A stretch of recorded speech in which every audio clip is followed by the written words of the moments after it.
हमसे का भूल हुई जो ये सजा हमका मिली। जी हाँ, ये रेखा कह रही है। 20 साल की रेखा शिवहर की रहने वाली है। पटना में इलाज कराने आई थी, कान का इलाज कराने आई थी, और एक नर्स की बेवकूफ़ी के कारण देखिए रेखा ने अपना हाथ खो दिया है।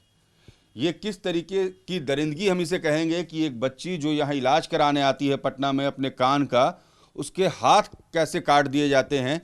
रेखा, क्या परेशानी थी तुमको? कान में दर्द था?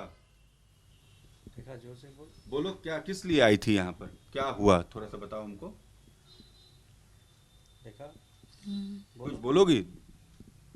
अच्छा, 2 लाइन क्या हुआ था, मतलब अभी परेशानी है, हाथ कट जाने से कितना मुश्किल है। देखा। अरे ये पूछते हैं ना,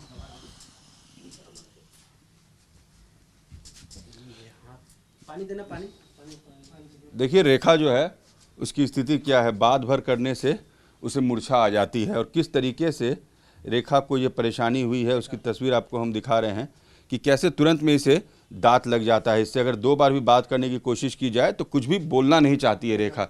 2 सवाल कीजिए। रेखा ऐसे ही अवस्था में है? अभी ऐसा ही चल रहा है सर। कुछ नहीं बोल पाती है? थोड़ा बोलती है लेकिन बस खाना पीना उससे? हाँ, ऐसे कुछ नहीं, वो भी ज़बरदस्ती खिलाना पड़ता है सर।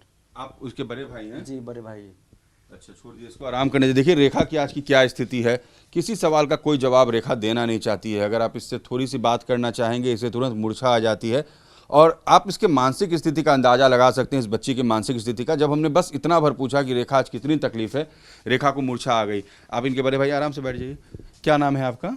बलजीत। बलजीत, हुआ क्या मुझे सर इसका कान थोड़ा थोड़ा बह रहा था, पानी उनी निकल रहा था, तो हम लोग आ गए थे, छठे महीने में आ गए थे। हमारा भाई लोग लेके आया था, छोटा वाला भाई है और रोशनी उसनी है।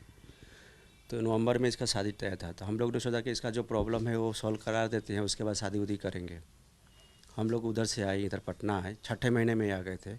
हम लोग उधर ही दिखा रहे थे, तो उन लोगों ने बोला कि ये टेस्ट कराओ, ब्लड टेस्ट कराओ, जो भी है दवाई खाओ 15 दिन, उसके बाद हम चेक ये करेंगे, ऑपरेशन करेंगे। तो 15 दिन 10 दिन तक ये दवाई ववाई खाया, हर चीज़ खाया। 7वां महीना में उन्होंने बोला कि 10 तारीख को भर्ती कराओ। 10 तारीख को भर्ती कराया हम लोग। 11 तारीख को ऑपरेशन हुआ, ऑपरेशन तो ठीक ठाक हो गया।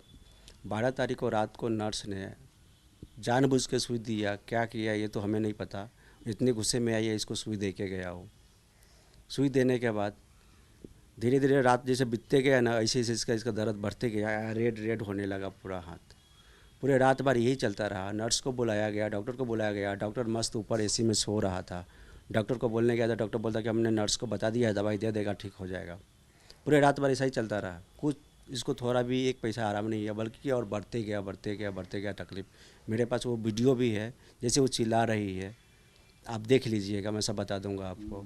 पूरे रात भर नहीं आया, ना डॉक्टर आया, नर्स एक बार 2 बार आया, गुस्सा करके गया कि ज़्यादा बे करोगे तो बाहर निकाल दूंगा तुमको, या तो ब्लेड है तो ब्लेड से हाथ चीर देता तो तुमको ठंडक पड़ जाएगा, ऐसे ही हो जाएगा आपको।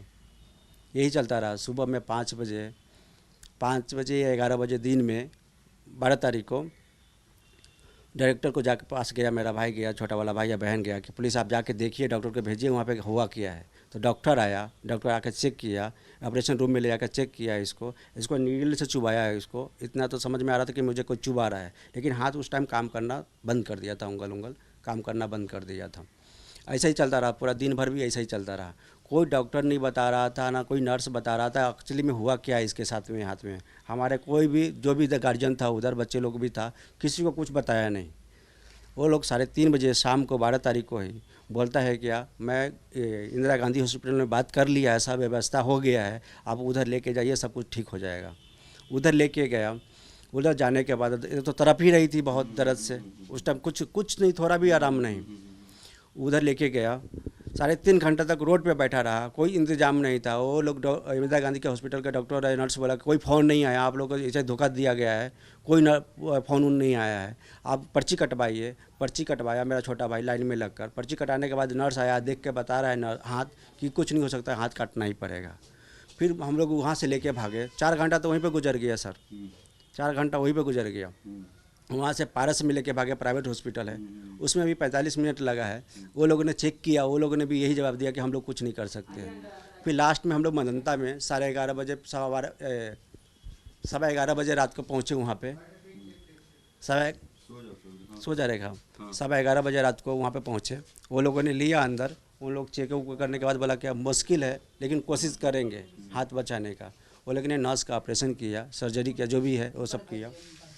करने उड़ने के बाद सर कल होकर फिर हाथ रात को ही इतना फूल गया था हाथ, उसका फिर ऑपरेशन किया डॉक्टर ने। वो जो भी था हो रहा था, डॉक्टर साहब आके बताते कैसा प्रॉब्लम हो रहा है, बोलो क्या करना है। तो हम लोग बोलते थे आपको जो अच्छा लगता है वो कीजिए। वो कर रहे थे, जो भी हुआ ऑपरेशन जो भी करना था कर लिए वो लोगों ने। करने के बाद उन लोगों ने हम लोग को 8 दिन तक वहाँ पे रखा। 8 दिन के बाद बोले कि यार देखो 15 दिन 14 दिन हमको इंतज़ार करना पड़ेगा।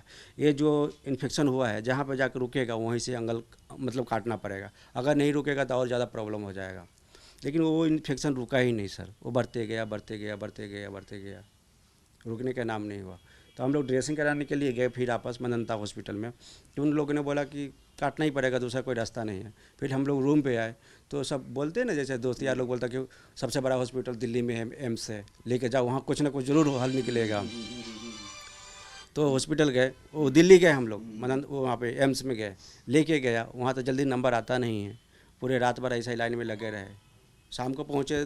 शाम से दिल्ली में फिर यही बात किया। कल होकर हम लोग का नंबर आया शाम को, उन लोगों ने भी लेके गया अंदर, वो लोगों ने भी इससे में यही बात किया। फिर बगल में दिल्ली में ही श्री राम गंगा हॉस्पिटल, उसमें भी लेके गए, वो लोगों ने भी ऐसा ही ड्रेसिंग व्रेसिंग कर दिया, दवाई ववाई दे दिया, बोला कि कुछ नहीं हो सकता है, उसको भी हाथ काटना ही पड़ेगा। फिर कल होकर हम लोग दिल्ली से इधर आ गए, क्योंकि हमें दिल्ली में कुछ रहने की जगह नहीं था। कहाँ कटा इनका? इधर मनंदा हॉस्पिटल में कटा।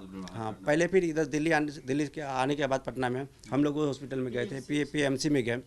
PMC वाला बोला ठीक है कल बात करेंगे, अभी आप इसको लेके जाओ, कल बताएंगे आपको, ऑपरेशन हो जाएगा। तो एक सुई के कारण इतने दिन तक आप लोग परेशान रहे। 12 तारीख को जो कहानी शुरू हुई 17 दिनों तक चलती रही। कब इनका हाथ काटना पड़ा? ये 4 तारीख को पिछले महीने में काटा, 8वां महीना में। 8वां महीना में 12 जुलाई को ये कहानी शुरू हुई थी आपकी, और 4 अगस्त तक इसी तरीके से आप भागते रहे, आखिर में इसका हाथ काटना पड़ा। कोई उपाय नहीं? उपाय तो ऐसा हो गया सर कि इसका जान बचाना बड़ी मुश्किल हो गया था। दिल्ली में ही बोल दिया कि इसका जान बच जाए, यही बड़ी बात है। इन्फेक्शन फैलते जा रहा था। और ये एक नर्स की बेवकूफ़ी के कारण वो इन्फेक्शन सर इधर भी आ गया था, सीने में भी आ गया था। मनंता हॉस्पिटल वाले ने बताया मुझे, अभी भी आज भी दर्द हो रहा है उसको, लेकिन पहले जैसा नहीं हो रहा है, थोड़ा आराम है अंदर से, लेकिन अभी भी जो इलाज चल रहा है वो अभी अब आप लोग खुद से इलाज करा रहे हैं। अब क्या चाहते हैं ये बताइए? खुद से, शुरू से खुद से ही। अब क्या चाहते हैं ये बताइए? पहली बात है कि जो हॉस्पिटल में जो कान का ऑपरेशन किया, उनके टीम में जितने आदमी था सबका लाइसेंस रद्द होना चाहिए। पता नहीं होगा कि नहीं होगा, हमारे जो अंदर में है हम बक रहे हैं, बोल रहे हैं सब बात, उनका लाइसेंस रद्द होना चाहिए सर, और उसके ऊपर कार्रवाई होना चाहिए, जेल में डालना चाहिए। फिर हमारे बहन का न्याय मिलना चाहिए कि इसका ज़िंदगी कैसे कटेगा सर। आजकल तो बिहार में ऐसा है, 2 हाथ है लड़की का, उसका शादी नहीं होता था, इसका तो आज 1 हाथ है। इसको कितना दिन कौन देखेगा, कौन संभालेगा? हम तो कोई बड़ा पैसा वाला नहीं, एकदम बिल्कुल गरीब आदमी है। इसको इंसाफ मिलना चाहिए।